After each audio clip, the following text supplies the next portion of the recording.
नमस्कार दोस्तों, मेरा भी स्वागत है आपका अपने YouTube चैनल करण डोज में। आज हम आपके लिए लेकर आए हैं राजस्थान कंप्यूटर टीचर 2020 के एक इम्पोर्टेंट टॉपिक माइक्रोसॉफ्ट ऑफिस के माइक्रोसॉफ्ट पावर पॉइंट के इम्पोर्टेंट क्वेश्चन, जो कि आने वाले एग्ज़ाम के लिए बहुत ही इम्पोर्टेंट है। तो अगर आपने हमारे चैनल को सब्सक्राइब नहीं किया है तो चैनल को सब्सक्राइब कर दीजिए, वीडियो लाइक कीजिए, शेयर कीजिए और देखते हैं पहला क्वेश्चन। और अगर आप करंट अफेयर्स की डेली का करंट अफेयर्स देखना चाहते हैं तो भी हमारे चैनल को सब्सक्राइब कीजिए। तो पहला क्वेश्चन है, इनमें से कौन सा पावर पॉइंट का व्यू नहीं है? तो आउटलाइन व्यू है जो पावर पॉइंट का व्यू नहीं है। बाकी स्लाइड शॉट व्यू है, स्लाइड शो है, नॉर्मल व्यू है, तीनों व्यू है। अगला क्वेश्चन, पावर पॉइंट प्रेजेंटेशन का एक्सटेंशन क्या होता है? तो डॉट पीपीटी पावर पॉइंट का एक्सटेंशन होता है। तीसरा क्वेश्चन, पावर पॉइंट प्रेजेंटेशन में न्यू फाइल बनाने की शॉर्टकट की क्या है? तो न्यू फाइल बनाने की शॉर्टकट की है Ctrl+N। देखते हैं fourth number question, run dialogue box से पावर पॉइंट को ओपन करने के लिए क्या लिखा जाता है? तो रन कमांड में पावर PNT लिखते ही हम पावर पॉइंट को ओपन कर सकते हैं। अगला क्वेश्चन, प्रेजेंटेशन बनाने के लिए किस प्रोग्राम का उपयोग किया जाता है? तो इनमें से पावर पॉइंट का यूज़ है जो प्रेजेंटेशन बनाने के लिए काम आता है। 6 नंबर क्वेश्चन, करंट प्रेजेंटेशन में नई स्लाइड को इंसर्ट करने की शॉर्टकट की क्या है? तो Ctrl+M है जो नई प्रेजेंटेशन में स्लाइड इंसर्ट करने के लिए काम में ली जाती है। MS पावर पॉइंट 2003 में एक्शन बटन का ऑप्शन किस मेन्यू में होता है? तो स्लाइड शो में एक्शन बटन का ऑप्शन होता है। Question number 8, power point slide में स्पीकर नोट बनाने के लिए किस ऑप्शन का यूज़ किया जाता है? तो नोट्स पेज व्यू का यूज़ है जो स्पीकर नोट्स बनाने के लिए यूज़ में होता है। अब देखते हैं क्वेश्चन नंबर 9, किस ऑप्शन का यूज़ पावर पॉइंट में शेडो, टेक्स्ट कलर और बॉक्स को कलर चेंज करने के लिए किया जाता है? तो कलर स्कीम्स का यूज़ है जो पावर पॉइंट में शेडो, टेक्स्ट कलर और बॉक्स का कलर बदलने के लिए किया जाता है। अब देखते हैं क्वेश्चन नंबर 10, आप स्लाइड शो को कैसे रोक सकते हैं? हम स्लाइड शो को एस्केप बटन दबाकर रोक सकते हैं। क्वेश्चन नंबर 11, टास्क पेन उस डिज़ाइन को शो करती है जो वर्तमान में प्रेजेंटेशन में यूज हो रही है। तो स्लाइड डिज़ाइन टास्क पेन है जो डिज़ाइन को शो करती है जो वर्तमान में यूज़ हो रही है। क्वेश्चन नंबर 12, किसी स्लाइड में टेबल को कैसे इंसर्ट किया जाता है? तो ब्लैंक स्लाइड के कंटेंट पेन में इंसर्ट टेबल पर क्लिक करते ही हम टेबल को इंसर्ट कर सकते हैं। अब एक क्वेश्चन नंबर आपके 13, हाइड स्लाइड ऑप्शन का क्या यूज़ है? तो हाइड स्लाइड ऑप्शन का यूज़ है प्रेजेंटेशन के दौरान सेलेक्ट की गई स्लाइड को हाइड करने के लिए यूज़ में होता है। अगला क्वेश्चन है 14, हैंडआउट मास्टर द्वारा डिफाइन किया जाता है। तो लेआउट ऑफ हैंडआउट है जो हैंडआउट मास्टर द्वारा डिफाइन किया जाता है। अब देखते हैं क्वेश्चन नंबर 15, इनमें से किस स्लाइड को बैकग्राउंड की तरह यूज़ किया जाता है? तो ग्रेडियंट, पिक्चर और टेक्सचर, इन तीनों को है जो स्लाइड के बैकग्राउंड के रूप में यूज़ किया जा सकता है। पावर पॉइंट में Ctrl+E कमांड का यूज़ होता है। तो Ctrl+E का यूज़ है किसी टेक्स्ट को सेंट्रल अलाइनमेंट देने के लिए यूज़ में किया जाता है। अब देखते हैं क्वेश्चन नंबर 17, इलिप्स मोशन एक प्री डिफाइन एनिमेशन स्कीम है। अब देखते हैं क्वेश्चन नंबर 18, हैंडआउट का यूज़ करके कितनी स्लाइड को एक ही पेज पर प्रिंट किया जा सकता है? तो हैंडआउट का यूज़ करके हम 1, 9, 6 ये तीनों स्लाइड को एक ही पेज पर प्रिंट कर सकते हैं। क्वेश्चन नंबर 19, फीबिन स्लाइड में मोशन इफेक्ट लागू करने के लिए आप पावर पॉइंट का कौन सा फीचर यूज़ करेंगे? तो स्लाइड ट्रांजिशन का यूज़ है जो स्लाइड में मोशन इफेक्ट लागू करने के लिए आप पावर पॉइंट में यूज़ लेंगे। अब क्वेश्चन नंबर 20, प्रेजेंटेशन में किस स्लाइड के लिए कस्टम टाइमिंग सेट करने के लिए किस ऑप्शन का यूज़ किया जाता है? तो स्लाइड ट्रांजिशन है, इसका यूज़ है जो कस्टम टाइमिंग सेट करने के लिए यूज़ होता है। अगला क्वेश्चन है 21, यदि आप स्लाइड में केवल टेक्स्ट देखना चाहते हैं तो आप किस टैब का यूज़ करेंगे? तो हम आउटलाइन टैब का यूज़ करेंगे। क्वेश्चन नंबर 22, यदि आप स्लाइड का क्रम बदलना चाहते हैं तो आप किस व्यू ऑप्शन का यूज़ करेंगे? तो स्लाइड सॉर्टर व्यू है, इसका यूज़ हम स्लाइड का क्रम बदलने के लिए करेंगे। अब है क्वेश्चन नंबर 23, MS पावरपॉइंट 2003 में किस मेन्यू में एनिमेशन स्कीम, कस्टम एनिमेशन और स्लाइड ट्रांजिशन जैसे ऑप्शन होते हैं? तो स्लाइड शो मेन्यू में ये ऑप्शन मिलते हैं हमको। क्वेश्चन नंबर 24, किसी स्लाइड में हाइपरलिंक इंसर्ट करने के लिए कौन सी विकल्प सही है?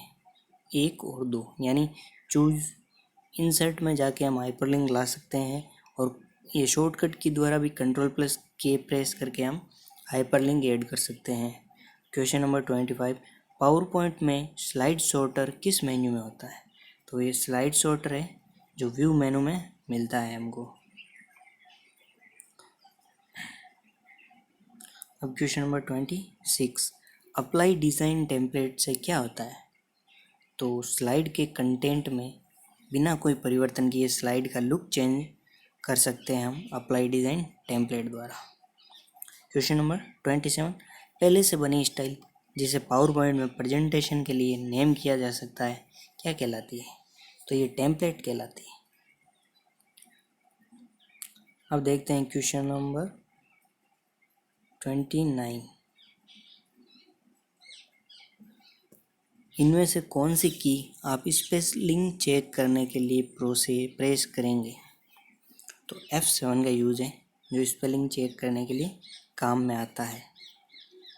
क्वेश्चन नंबर 30, रीडू की शॉर्टकट की है, रीडू की शॉर्टकट की है Ctrl+Y। अगला question number 31, MS PowerPoint 2003 undo की शॉर्टकट की क्या है? तो अनडू की शॉर्टकट की है Ctrl+Z और रीडू की Ctrl+Y। किसी स्लाइड में निम्न में से कौन कौन से ऑप्शन हो सकते हैं? ये स्लाइड में text, title, graph, clip art, drown art, visual और ड्राउन ऑब्जेक्ट शेप, ये कोई भी हो सकता है सभी। अगला क्वेश्चन है 33, एनिमेशन क्या है? एनिमेशन स्थिर चित्रों को गति देना ही एनिमेशन कहलाता है। क्वेश्चन नंबर 34, स्लाइड शो करने की शॉर्टकट की है F5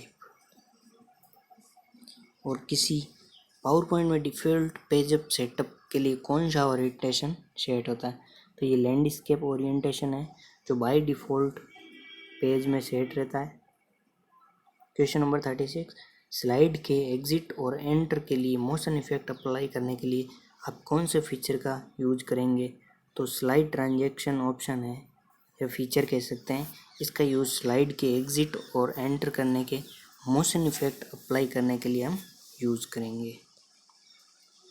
अब देखते हैं question number 37, power point show में कौन सा फाइल फॉर्मेट जोड़ सकते हैं? एवेव, MPG और GPG, ये सारे हम फाइल फॉर्मेट जोड़ सकते हैं। अब क्वेश्चन है 38, जब आप प्रेजेंटेशन को ओपन करते हैं तब लेफ़्ट पैनल पर कौन सा टैब नहीं होता है? तो नोट्स ये नहीं होता लेफ़्ट पैनल पर, और बाकी स्लाइड आउटलाइन और ये होते हैं। अब देखते हैं क्वेश्चन नंबर 39, स्लाइड आउट में कौन सा सेक्शन मौजूद नहीं है?